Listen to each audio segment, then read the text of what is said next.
Hello guys, good afternoon. Ngayon, andito ako sa sala namin at kung makikita nyo, madilim kasi nga bukod sa mainit, walang kuryente. Nagpatay na naman ng Ormeco ng kuryente. Ito ay, ang sabi nila dun sa hanggang alas 3, pero titignan kung hanggang alas 3 lang kasi ng mga nagdaang araw.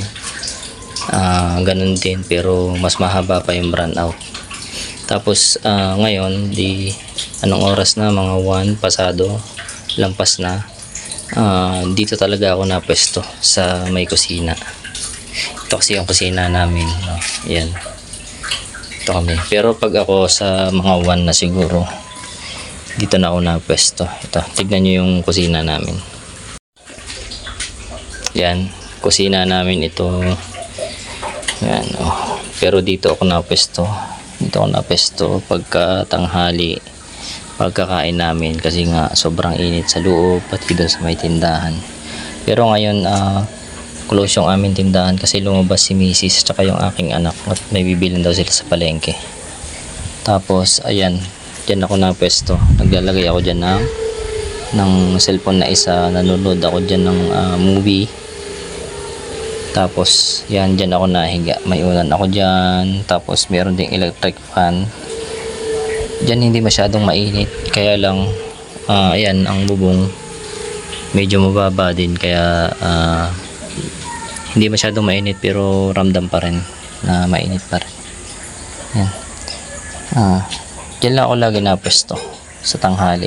Diyan ako natutulog. Pag inuntok ako dyan ako nagpapahinga. Then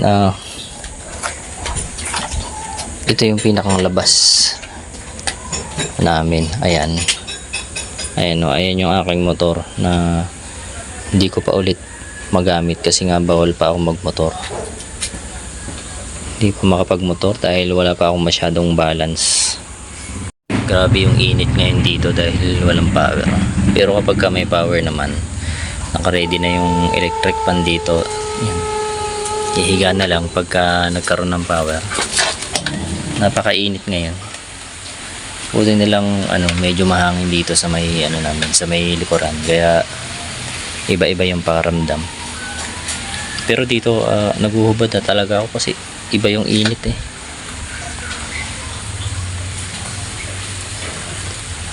Tapos yun, since wala ako ngayong exercise kasi nga sobrang init, dito lang ako tambay. Manonood lang ako ng yan, manonood ako dun sa aking cellphone na isa habang nag-iintay ng pagbalik nila misis. So kaya naman mamaya matutulog pagkain nantok. Pero yung ganyang kainit tapos wala pang kuryente, wala pang makatulog nito. Grabe yung init.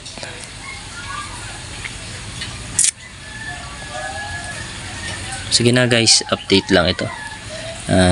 Sa susunod ulit. Bye bye.